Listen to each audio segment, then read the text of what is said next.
அஸ்ஸலாமு அலைக்கும் வரஹ்மத்துல்லாஹி வபரகாத்துஹு. அல்ஹம்துலில்லாஹி ரப்பில் ஆலமீன். வஸ்ஸலாத்து வஸ்ஸலாமு அலா சய்யிதில் முர்சலீன் வ ஆலிஹி வ ஸஹ்பிஹி அஜ்மாயின். சங்கையான மாணவ சகோதரிகளே, இன்று நம்முடைய வகுப்பினுடைய முக்கியமான தலைப்பாக அருள்மறை ஓதுவதில் அற்புதம் கண்ட மனித புனிதர்களை பற்றி. எல்லாரும் குர்ஆன் ஓதுறோம், நம்மளும் ஓதுறோம்.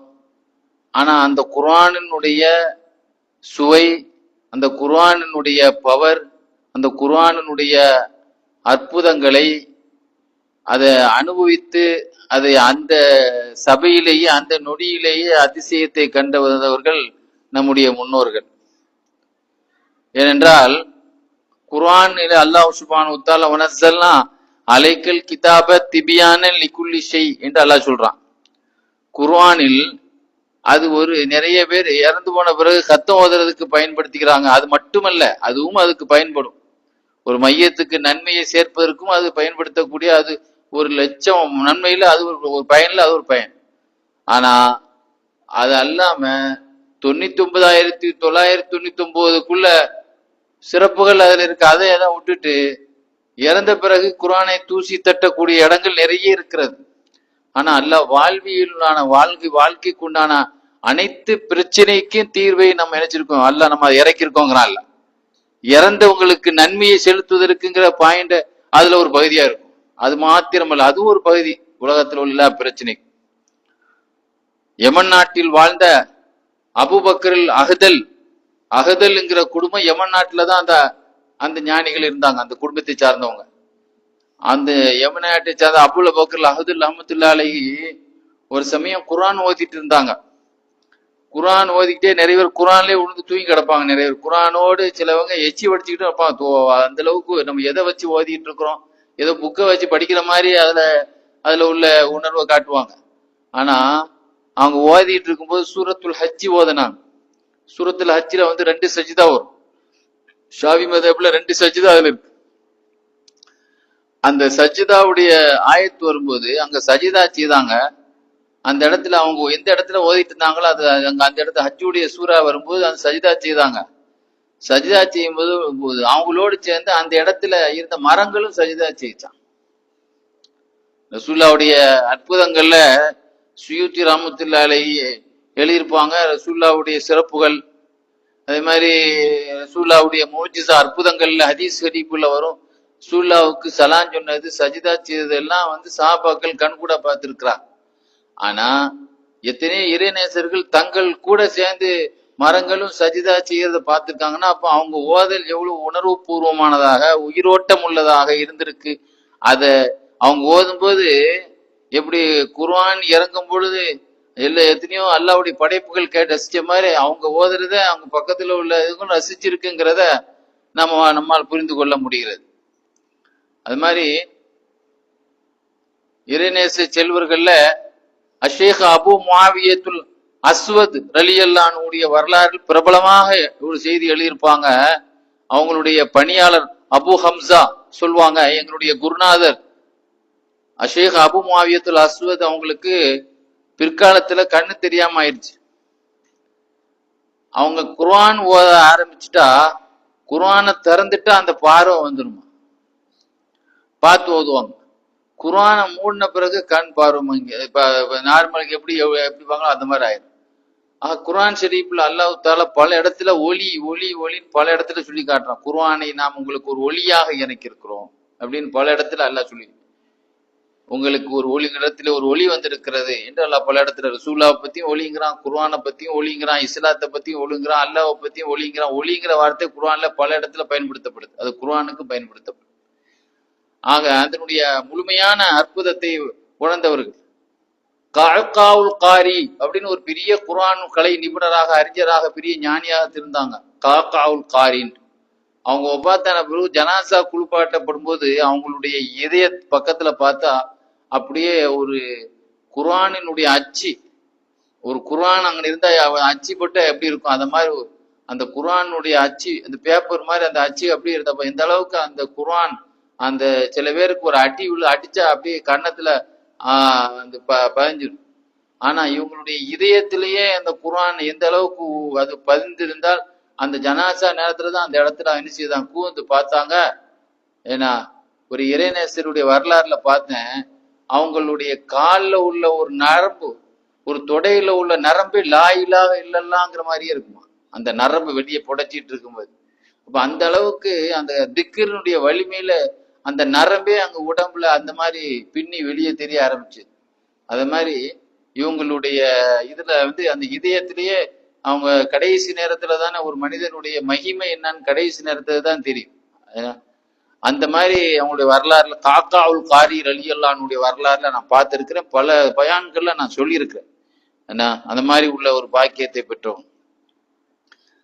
அதுபோல ஹிஜ்ரி 1090 வாழ்ந்தவங்க முரீகி நகரை சார்ந்தவங்க முகமது பின் சயீதுல் முரீகி ரலியல்லாஹு தஆலானு. இவங்களுக்கு வந்து ஏன்னா ஒரு மனிதர் ஒரு சமயம் அவங்கள்ட்ட வந்து அவருக்கு நிறைய கடன் ஆகி போச்சு. அந்த கடனை நிறைவேற்றுறதுக்கு அவர் ரொம்ப கஷ்டமாயி முடியாம ஆயிட்டார். அப்ப மகான் முகமது பின் சயீதுல் முரீகி ரலியல்லாஹு வந்து என்ன செய்தாங்க, இந்த மாதிரி ஞானி அவர்களே, நான் ரொம்ப பண கஷ்டத்திலையும் கடன்ல மூழ்கிட்டேன், அதுக்குண்டான வழி ஒண்ணுமே இல்லை என்று சொன்ன உடனே அவங்க சொன்னாங்க, நீங்க இந்த இடத்துக்கு போங்க, அந்த இடத்துல நின்றுட்டு சூரத்துல் இஹ்லாஸ் குல்ஹுவல்லா சூரா ஓதுங்க. இந்த இடத்துக்கு போங்க, அந்த இடத்துல என்ன செய்யுங்க, குல்ஹுவல்லா சூரா ஓதுங்க. ஓதும் போது அந்த இடத்துக்கு ஒரு ஆள் வருவார். அவருடைய நிறம் இப்படி இருக்கும், ஆள் இந்த மாதிரி இருப்பாரு அப்படி சொல்லுவோம்ல. அவரு சில பேர் அதனுடைய குணாதிசயம் அதுல எப்படி இருப்பாரு, ஆள் இப்படி இருப்பாரு, இந்த மாதிரி இருப்பாரு, அந்த மாதிரி ஒரு ஆள், இந்த பண்புள்ள உள்ள ஆள், இந்த மாதிரி பண்புள்ள உள்ள ஆள் ஒரு ஆள் வருவார். வந்தா அவர்கிட்ட என்ன செய்யுங்க, முகமது பின் சயீதுல் முரீகி என்ன செய்தார் உங்களுக்கு சொல்ல சொன்னாங்க அப்படின்னு சொல்லி, எனக்கு உங்களுக்கு என்ன தேவையோ அதை கேளுங்க, உங்களுக்கு இப்போதைக்கு எவ்வளவு கடனுக்கு எவ்வளவு தேவை கேட்கணுமோ அதை கேளுங்கன்னு சொல்லி என்ன செய்தாங்க சொன்னாங்க. நான் என்ன செய்தேன், அவங்கள்ட்ட வந்தேன், அந்த இடத்துல வந்து அந்த அதுக்கு சொன்ன இடத்துக்கு வந்து என்ன செய்தேன், குர்ஆன் குல்ஹுவல்லா சூரா ஓதுனேன். கொஞ்ச நேரத்துல அந்த இடத்துக்கு என்ன செய்தாங்க, நான் சொன்ன ஆள் அவங்க சொன்ன ஆள் அதே என்னென்ன அம்சமுள்ள ஆள் வருவார், அவங்கள்ட்ட சொன்ன அவங்க எனக்கு என்ன செய்தாங்க, அதை எனக்கு தந்துட்டு போனாங்கன்னு சொல்லி காட்டுவான். அது மாதிரி முஸ்தபா கல்வத்தி ஷேக் முஸ்தபா கல்வத்தி ரலியல்லாஹு தஆலானுடைய இவங்க வந்து ஹிஜ்ரி 1031 வாழ்ந்தவங்க. இவங்களை பத்தி நான் பல முறை சொல்லியிருக்கிறேன். இவங்க ஒரு சமயம் வந்து வெவ்வேறு தலைப்புகள்ல சொல்லும்போது இந்த செய்திகள்லாம் நான் சொல்லியிருக்கேன். இருந்தாலும் குர்ஆனினுடைய அந்த அற்புதத்தை இவங்க கண்டவங்கிறதுக்காக அந்த செய்தி இங்கேயும் அதை பொருத்தி காட்டுறதுக்காக அந்த விஷயத்தை மீண்டும் ஒரு ஞாபகப்படுத்துறோம். ஏன்னா சொன்ன விஷயத்தையே நம்ம என்னைக்குமே சொல்றதே கிடையாது, புதுசா தான் நம்ம என்னைக்கும் சொல்ல, மக்களுக்கு புது சொல்லப்பட வேண்டிய விஷயங்கள் நிறைய இருக்கு. அதனால இருந்தாலும் தலைப்புக்காக அதை ஞாபகப்படுத்துறேன். இவங்க ஒரு சமயம் சொல்லுவாங்க, இவங்க கனவுல ஒரு மோசமான ஒரு தோற்றம் உள்ள அருவருப்பான அசிங்கமான உள்ள ஒரு ஆளை கனவுல பாக்குறாங்க. அவர் வந்து அந்த ஆளு கனவுல பக்கத்துல கால் மாட்டுக்கு பக்கத்துல கால் அருகில உட்கார்ந்துட்டு இருக்கிறத பாக்குறாங்க. அப்போ நமக்கு பொதுவாகவே நம்ம வெளிரங்கத்திலேயே ஒரு ஆள் பக்கத்துல அசிங்கமா ஒரு ஆள் இருந்தா உடனே அந்த இடத்த விட்டு நமக்கு பக்கத்துல நிக்கவே மனசு வராது, அப்படித்தான் நம்ம இருப்போம். அப்ப கனவுல இருக்கும்போது திடீர்னு அவங்க அந்த இடத்துல உட்கார்ந்து இருக்கும்போது ஒரு ஆள் கனவுல சொல்றாங்க, இவர் யாரு தெரியுமா அப்படின்னு கேட்கிறாங்க. எனக்கு தெரியாதுன்னு இவங்க கனவுல சொல்றாங்க. ஏன்னா இவர் தான் ஷைத்தான் அப்படின்னு சொன்னான். அப்ப சாதாரணமான அசிங்கமான ஆள் பக்கத்திலேயே நிக்க மனசு வராது, இவன் ஆக கழிவிட்டவன்ல இவன் பக்கத்துல யாருக்கு நிக்க மனசு வரும்? ஆக சைத்தானம் கண்டா அவன் பக்கத்துல வந்தாலே அவன் வெடியை போட்டுல போயிடுவான், எதையாவது ஒரு நாசத்தை உண்டாக்கிட்டு போயிடுவானே நம்மள. அதனால அவன் கால் மாட்டுல உட்காந்துருக்காதான் நம்மள ஏதாவது சோழியை முடிக்காம போக மாட்டான். அதனால இந்த இடத்த விட்டியும் போகணும்னு நீங்க விரும்புறீங்களா? ஆமான்னு நீங்க என்ன செய்யுங்க, 3 தடவை ஆயத்துல் குர்சியும் 3 தடவை குல்ஹுவல்லாவும் ஓதுங்க அப்படின்னு கனவுலயே சொல்லி கொடுக்குறாங்க. நல்லவர்களுக்கு ஒரு கஷ்டம் வந்து அல்லாஹ் அந்த உடனே அந்த கஷ்டத்தை அந்த நொடியிலே தீர்க்கிறதுக்கு ஒரு வழியையும் அல்லாஹ் அமைச்சு கொடுப்பான்.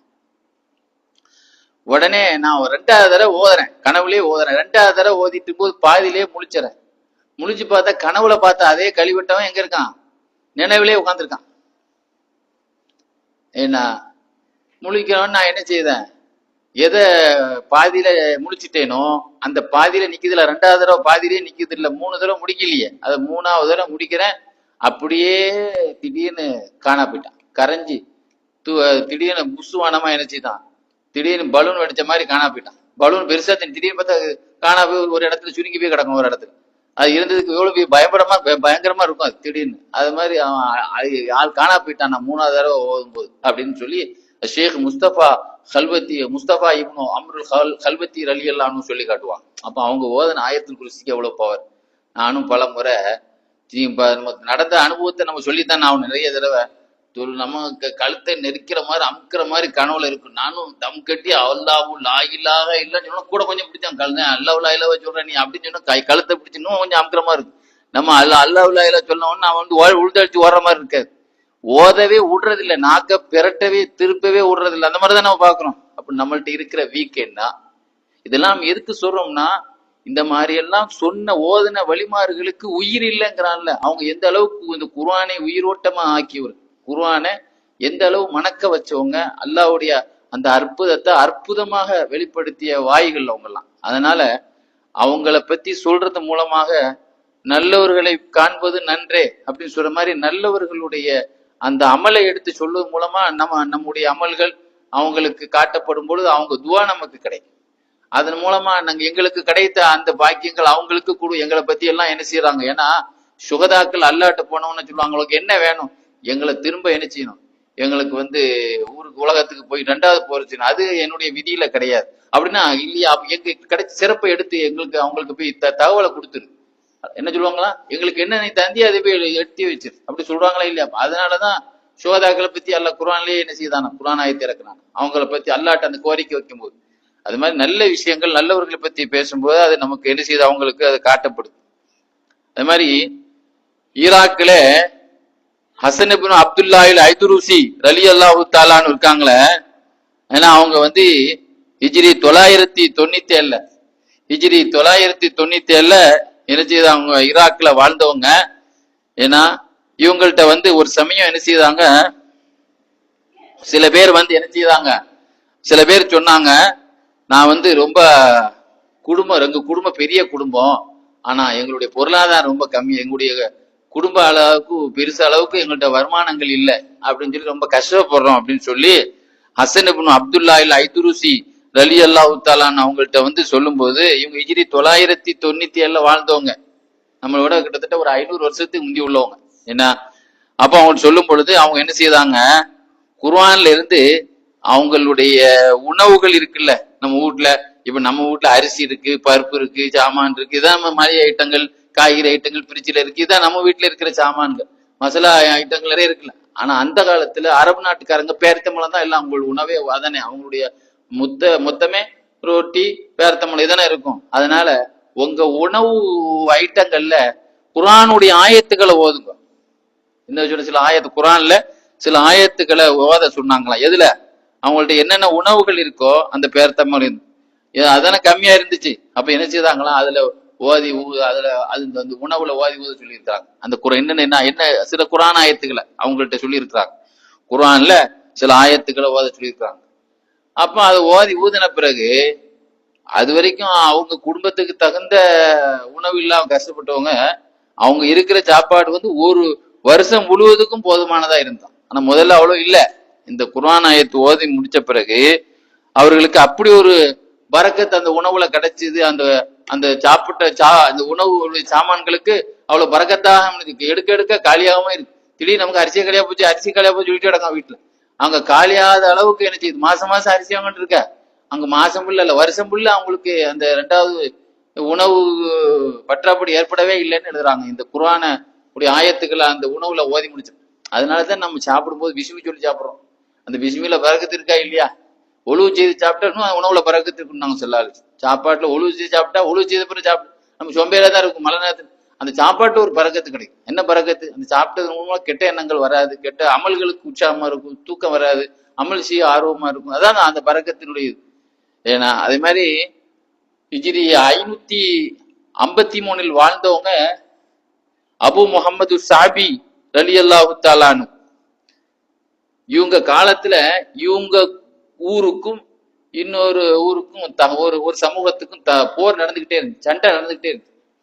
அந்த தகராறுல என்ன செய்தாங்க, அந்த இவங்க ஊரை தாக்க வந்தாங்கல்ல அந்த எதிரிகள் இவங்க ஊருக்குள்ள புகுந்து அட்டகாசம் பண்ணி நிறைய பேரை கொலை பண்ணிட்டு கொள்ளையடிச்சிட்டு என்ன செய்யிட்டாங்க, அந்த தாக்குதல் தொடுத்தாங்க. அப்போ மகான் அந்த ஊர்ல இருக்கிறாங்க. அபு முகமது சாபீர் அலி அல்லான்னு ஊரை தான் தாக்குறதுக்காக ஒரு சில எதிரிகள், அந்த வேண்டாதவங்க, அந்த புரட்சிக்காரர்கள் இருக்காங்கல்ல, கலவரக்காரங்க வந்து தாக்கி அந்த ஊரை கொள்ளையடிச்சிட்டு நிறைய பேரை கொலை பண்ணி போட்டாங்க. மகானை பொதுவாக அவங்க பெரிய வெளியே தெரிய மாதிரிலாம் இருக்க மாட்டாங்களே, எளிமையா தானே இருப்பாங்க, முசாபர் கோலத்துல இருப்பாங்க. அப்போ அதனால மகானை தெரியாம அவரும் அந்த ஊர்ல ஒரு ஆள் நினைச்சுக்கிட்டு என்ன செய்தாங்க, அவரையும் வாளால வெட்ட போனாங்க, வெட்டினாங்க. ஆனா வெட்ட வெட்ட வாள் என்ன செய்யல, வலிக்கிட்டு போச்சு தவிர அந்த கத்தி மேல படவே மாட்டுது, அவங்க வெட்டு உழவே மாட்டுது. ஏன்னா அதுக்கு பிறகு அவங்கள்ட்ட கேட்கப்படுச்சு, என்ன நீங்க மட்டும் தப்பிச்சிட்டீல, நிறைய பேர் கொல்லப்பட்டு போனாங்க, உங்க உடம்புல மட்டும் எப்படி அவங்க வெட்டு உழல அப்படின்னு கேட்டதுக்கு அவங்க சொன்னாங்க, நான் குர்ஆன்ல இருந்து பாதுகாப்பு ஆயத்துகள் ஒரு 5 ஆயத்து ஓதுனேன். அல்லாஹ் குர்ஆன்ல பாதுகாப்புன்னு பேர்ல எத்தனை இடத்துல அல்லாஹ் சொல்றான். குர்ஆன்ல சூரத்துல ஆயத்துல் குர்சியில வலா யஊதுஹு ஹிஃப்லுஹுமா, ஏன்னா அந்த ரெண்டையும் பாதுகாப்பது அப்படின்னு ஒரு அந்த அந்த அந்த ஆயத்துல வரும். அதே மாதிரி யாசீன்லையும் ஒரு ஆயத்து வரும், ஏன்னா ஃபல்லாஹு கைருன் ஹாஃபில்லாஹு வஹுவ அர்ஹமுர் ரஹீம். அல்லாஹ் யாசீன்ல இல்ல, இன்னொரு இடத்துல அல்லாஹ் தஆலா சிறந்தவன் பாதுகாப்பதால், அங்கேயும் பாதுகாப்புங்கிறார், ஹாஃபில்ங்கிற வார்த்தை வந்திருக்கு. அது மேல இந்த இடத்துல சூரத்து சாஃபாத்லயும் அல்லாஹ் சொல்லுவான், வஹிஃபுல்லா மின் குல்லி ஷைத்தானி மாரித் வஹிஃபுல்லன், அதான் ஹாஃபில், அடங்காப்பிடாரியான ஷைத்தானிலிருந்து காப்பாத்தும் ஆயத்துங்கிறான், காப்பாற்றக்கூடியதுங்கிறான். அப்ப அங்கேயும் பாதுகாப்பு இருக்குல்ல, பாதுகாக்கக்கூடியது ஹிஃபுல்லுங்கிற வார்த்தை வந்திருக்கு. யாசீன்ல அல்லாஹ் சொல்லுவான் வஹிஃபுல்லா தாலிக தக்தீருல் அஸீஸுல் ஹலீம் வரும் யாசீன்ல, ஹிஃபுல்லா அதுவும் பாதுகாக்கிறங்க அர்த்தத்துல வரும்.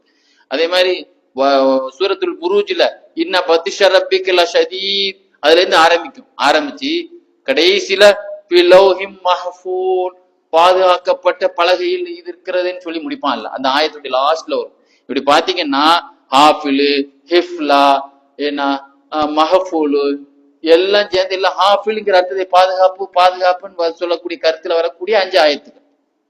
இந்த 5 ஆயத்துக்களை நான் என்ன செய்த ஓதுனேன். அதனால ஓதும் போது எனக்கு குண்டு தொலைக்காத அந்த இது இருக்குல்ல காரஞ்சுரம்ல, அது மாதிரி வெட்டு உழாதது, அந்த உடம்புக்குள்ள இரும்பு கவசங்கள் அணிஞ்சிட்டு வந்தாதான் போர்க்களத்துல வெட்டு உழாது. இது இரும்பு கவசம் அணியாமலேயே இது இரும்பு திற மாதிரி ஆயிரும் உடம்பு, அந்த மாதிரி அந்த அல்லாஹ் சதையே இரும்பு மாதிரி ஆனாமதான் அர்த்தம் அதுக்கு. அப்ப இந்த மாதிரி ஆயத்துக்கள் எப்படி நான் ஓதுனேன், அதனாலதான் எனக்கு வெட்டு விழல நாங்க சொல்லிட்டு சொன்னாங்க. இதை நான் எப்படி கண்டுபிடிச்சேன் தெரியுமா, இந்த ஆயத்துகள் நம்முடைய உயிரை காக்கக்கூடிய ஒரு தற்காப்பு ஆயத்துகள் எப்படி நான் விளங்கிக்கிட்டேன்னு சொன்னா, அதுக்கு ஒரு சம்பவம் சொல்றாங்க. நான் ஒரு சமயம் ஒரு காட்டு வழியா போனேன், போகும்போது ஒரு கூட்டத்தோடு போனேன். போகும்போது பார்த்தா ஒரு அதிசயமான ஒரு காட்சியை அந்த காட்டுல பார்த்தேன். என்ன அதிசயம் அப்படின்னா, எப்பொழுதுமே மிருகங்களுக்கு மான்களை ஆடுகளை நீங்க பாத்தீங்கன்னா, இந்த இந்த மிருக சேனல் இருக்குல்ல, மிருகத்தினுடைய என்னது டிஸ்கவரியா, அந்த சேனல்ல என்ன செய்யறான், அந்த ஃபுல்லா அந்த மிருகங்கள் மான்களையும் காட்டு மாடுகளையும் இந்த மாதிரி உள்ளது துரத்துறதுதான் பெரும்பாலும் காட்டுவான், பாத்திருக்கீங்களா நீங்க? அதே மாதிரி இது ரெண்டும் சேர்ந்து ஃப்ரெண்ட்லியா ஒரு பலகீனமான ஒரு எலும்பு தோலுமா இருக்கக்கூடிய ஒரு ஆடு ஒரு ஓனாயோடு சேர்ந்து ஒன்னா சேர்ந்து இந்த ஆடு மாடுகள் விளையாடுற மாதிரி விளையாண்டுக்கிட்டு இருக்கு. இது பக்கத்துல அது ஒரு பலகீனமான ஆடு, ஒரு ஓனாயை பார்த்தா பக்கத்திலே அது பிடிச்சி நல்ல அது எலும்பு கடிச்சு ஒண்ணு இல்லாம ஆக்கக்கூடிய ஆடு அந்த ஆடை அது ரொம்ப பக்கத்துல இருந்து நல்ல சந்தோஷமா பிறண்டுட்டு விளையாடுற மாதிரி ஜாலியா விளையாண்டுட்டு இருக்கு. எது அந்த ஓனாய். இதை பார்த்துட்டு என்னடா இது ஆச்சரியமா இருக்கு. அந்த நாய் பக்கத்துல அந்த ஆடு பக்கத்துல போ அது விரண்டு அதை கண்டு அது ஓடுற மாதிரி இருக்கு. எது இது பக்கத்துல போகும்போது கூட அது பக்கத்துல போய் மோந்தா பார்க்கலாம், மோப்பம் பிடிக்கலாம்ல. ஆனா இது பக்கத்துல போ அதுக்கு நாய் தான் விரண்டு ஓடுறது. ஏன் விரண்டு ஓடுதுன்னு நான் பக்கத்துல போய் பார்த்தா, அந்த ஆட்டினுடைய களத்துல ஒரு பேப்பரு அப்படி தொங்குது, ஒரு அச்சு எழுதப்பட்ட ஒரு பேப்பரு கட்டி. என்னன்னு பார்த்தா இந்த அதுல உள்ள நாயத்துக்கு இப்ப சொன்ன அந்த ஃபல்லாஹு கைருன் ஹாஃபிதுஹு ரஹீம் வஹிஃபுல்லா தாலிக தக்தீருல் அஸீஸுல் அலீம் வலா யஊது ஹிஃபுதுஹுல் அலியுல் அஸீம் இன்ன பத்திஷ ரப்பில் அஸீஸ் முடியல, இது எல்லாமே அதுல இருக்கு. அப்படிதான் விளங்குனேன். இதனுடைய பரக்கத்தினாலதான் அது என்ன செய்யுது, இது இந்த பலகீனமான ஆடை கூட அது என்ன செய்யுது, பக்கத்துல நெருங்காம பாயாம அது என்ன செய்யுது, பயந்து ஓடுது அப்படிங்கிறத விளங்கிக்கிட்டு தான் நான் அதை பயன்படுத்திக்கிட்டேன்னு சொல்லி என்ன செய்வாங்க, அவங்க சொல்லி காட்டுவாங்க. அது மாதிரி ஆயத்துல் குர்சியை நம்ம ஓதாம இரவு நம்ம படுக்கவே கூடாது. ஏன்னா அது இரவுக்கு தான் அது வந்து சைத்தான்கள் ரசூல் ஸல்லல்லாஹு அலைஹி வஸல்லம் வந்து பொதுவாக சைத்தான்கள்ல வந்து அச்சேட்டைகள் நடக்கிற நேரமே இரவு நேரம் தான். அதனாலதான் அந்த இரவுகள் ரசூல் நினைச்சு இருக்கிறாங்க. அந்த இரவு நேரங்கள்ல அதை ரொம்ப பயன்படும். ஆயத்துல் குர்சியின் உண்டான அந்த வல்லமையை பற்றி ஏன்னா பகதாதில் வாழ்ந்த அபுல் ஃபதாவுல் பகதாதி ரலியல்லாஹு சொல்லுவாங்க. இவங்க வந்து ஏன்னா அதாவது ஈராக்ல இருந்து யமன் நாட்டுக்கு வந்து குடியேறினவங்க. யமன் நாட்டுல வந்து அதுன்னு நகர்ல வந்து குடியேறினவங்க. இவங்க பூர்வீகம் ஈராக்கு தான். ஆனா கடைசியில இவங்க செட்டில் ஆனது அதுன்னு நகரத்துல யமன்ல வந்து குடியேறினாங்க. ஏன்னா இவங்களை பத்தி இவங்களுடைய ஷேഖனுடைய பள்ளிவாசல்ல ஒரு இமாம் வேலை பார்த்தார். அந்த இமாம் பேரு காரி யூசுப். அவர் தான் அந்த செய்தியை சொல்றாரு. ஏன்னா அந்த எல்லா ஷேகுமார்களும் தங்களுடைய தவச்சாலையில ஒரு பள்ளிவாசல், அதுக்கு ஒரு முஅத்தின் ஒரு பேஷிமாம் வச்சிருந்திருக்காங்க.